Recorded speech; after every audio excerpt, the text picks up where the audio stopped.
Hey, what's good, YouTube? Welcome back to the Brown Gent. In this video, I'm going to share with you what I believe to be the best strategy to win in the futures markets. And this is especially relevant if you're farming perpetual dexes and you want a way to not just earn those points, but also profit at the same time. So if you haven't already, hit the like button, share the video, and subscribe to the channel. And if you want extra coaching, guidance, and support, you can check the links down below to my paid services. Now, most of you are familiar with what a perpetual dex is. Maybe you use even Binance, which is a centralized exchange, or Backpack. And basically, it's just some place where we can use our collateral to make bets on the future prices of assets. A lot of people do this incredibly wrong. They use a lot of leverage. They end up gambling away their hard-earned money. I'm going to share with you what I do to be successful. And like I said, we're trying to make profit here. So my goal is not to use delta neutral strategies.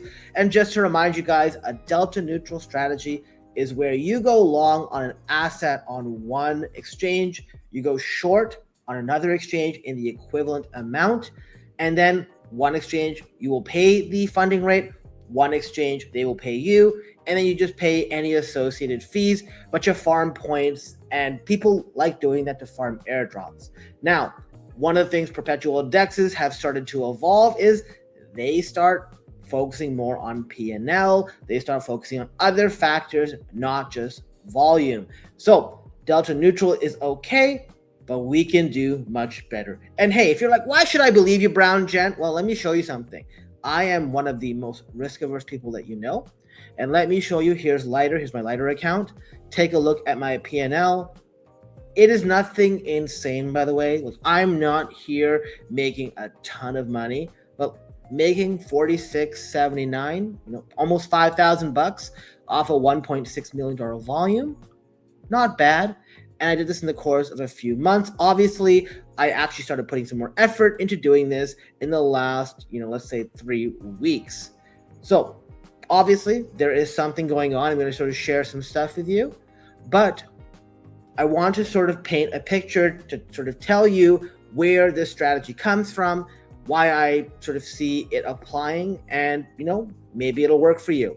So when I was younger, I would go to Vegas every single year. I still do, in fact.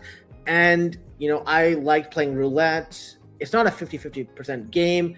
Obviously, look, I didn't pick numbers, but basically you can bet on red or black, or you can bet on 1 to 18 or 19 to 36. And the odds weren't 50-50, but they were close enough at a casino. And I was doing what was called the Martingale Strategy. And the Martingale Strategy basically says you pick an amount, and if you win the bet, then you bet the same amount again. But if you lose, you go up a level. So let's sort of use this case example. So in roulette or whatever, you bet $5. Okay, great. I win. So I won $5. I'm in profit $5. I'm in it again. If I lose, I double my bet. So for example, I bet $5. I lose $5. I bet 10. I win, right? Because you every time you lose, you double it. Well, I lost 5, won 10. I'm still up $5. Every single step in this, I would win the starting increment, right? And every time you lost, you just kept doubling. So if you won 40, but you lost 20, 10, and 5, well, that's minus 35 plus 40. You still won $5. Where this system fell apart, and where I, kind of lost a lot of money in real life, was I didn't realize back then, because when you're young, you're kind of stupid. You believe you can win, that there's a system. At casinos, we're not betting 50-50. It's always less than 50%. And also future outcomes are not predetermined, right? It doesn't matter how many times you got heads. Every time you flip a coin, the odds of heads is still 50%. It doesn't matter that the last 100 coin flips were tails, right? This one can still be head 50%. It's not 100% because it's got to make up for it. The idea is, given enough time, the odds of flipping a coin and getting that heads outcome is 50%. But you can go for like years and still flip tails. It doesn't matter. So obviously combine that with table limits, and you can go on runs where you continue doubling through Martingale, right? So you go lost 5, lost 10, lost 20, lost 40. This happened to me. I was losing thousands of dollars on roulette spins. I sort of banned myself after that. And obviously then you hit a table maximum and you can't go any further, and basically it's done. So this is obviously not a winning approach. Martingale strategy is very flawed.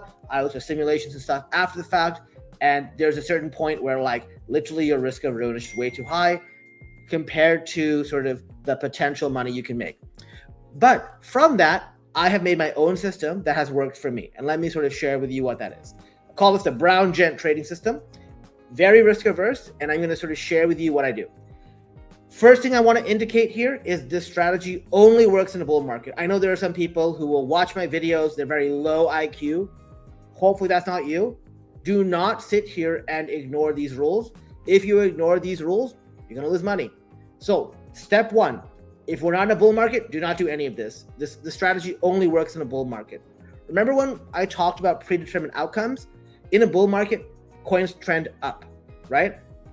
In a bear market, coins trend down. That is a lot different than where, heads and tails, where it's 50-50. Okay? And because of that, because we have a bias toward the long side, I only trade real coins. What do I mean by that? Well, I want to trade coins that I have conviction that they will literally not go to zero.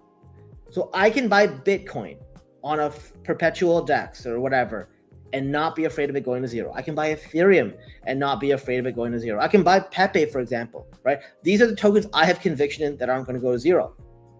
But if I was buying Tit Inu or whatever garbage, I can go to zero. This is actually why perpetual DEXs, they would prefer you to buy riskier coins, because if they go to zero, it doesn't matter to them. And just the fear that it goes to zero, it doesn't allow you to actually make profitable moves, because when things are really down, like if if Tit Inu is down 95%, you're going to have zero conviction in this, right? Whereas you might have conviction when it's going up. So I want you to be able to dollar cost average down as if your position is in the negative, and you can only do that if you have zero fear of the token price cratering, right? Remember, bull markets, the token will trend up, but you don't want a risk of a run. So this is why for those people, for example, some of the people in my coaching clients, etc., I tell them do this with Bitcoin and Ethereum, and that should be enough. Obviously, if you have big spot bags in something like I do with Pepe, then you can do that too, right? So that is my recommendation.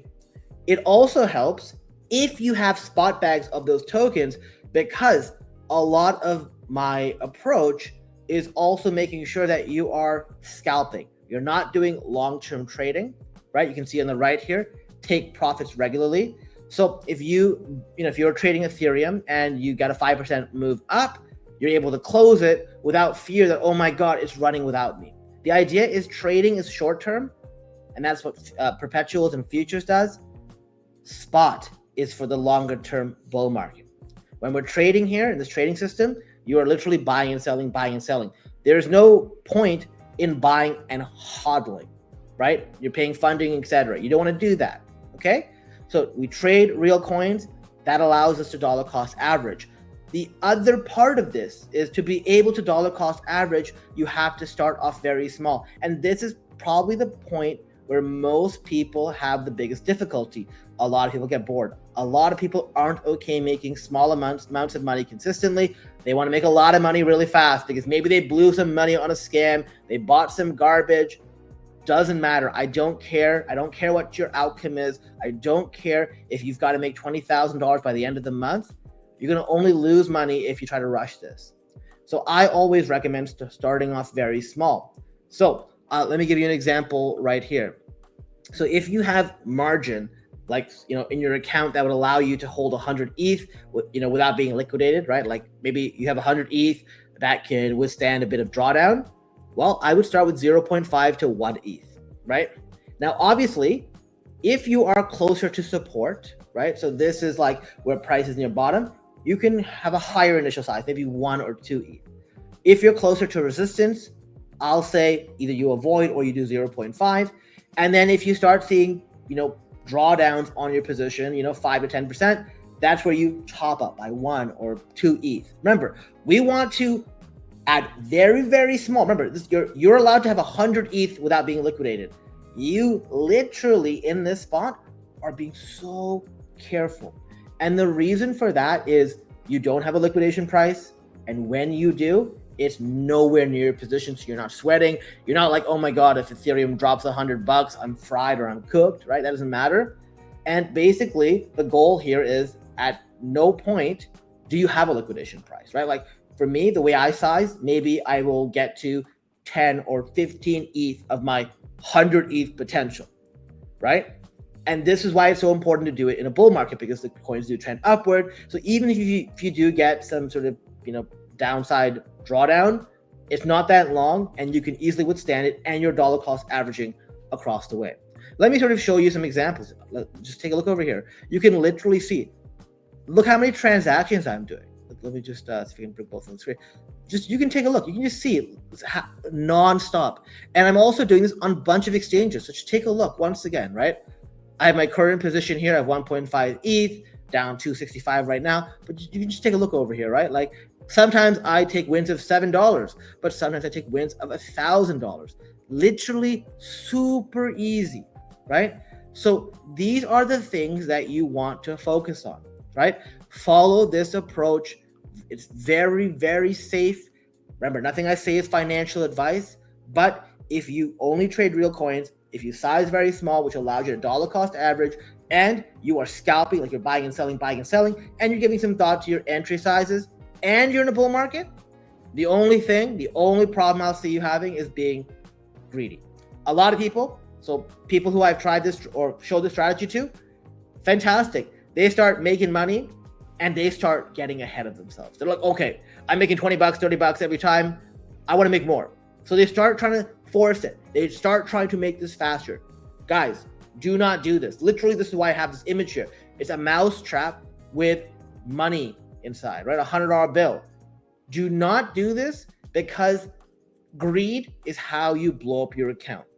If you follow those steps I showed earlier and you don't allow greed to take over, you should be able to make a decent amount of money.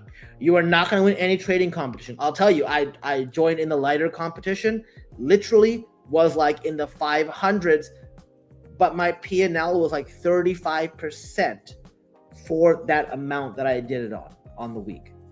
Other people are doing 500%, right? Because the bull market's going on. I don't care. I am literally trying to be as safe as possible. I don't care about competitions. I don't care about trading garbage tokens.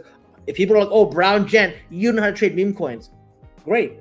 I'm here to make money. And that's what you should be able to do too.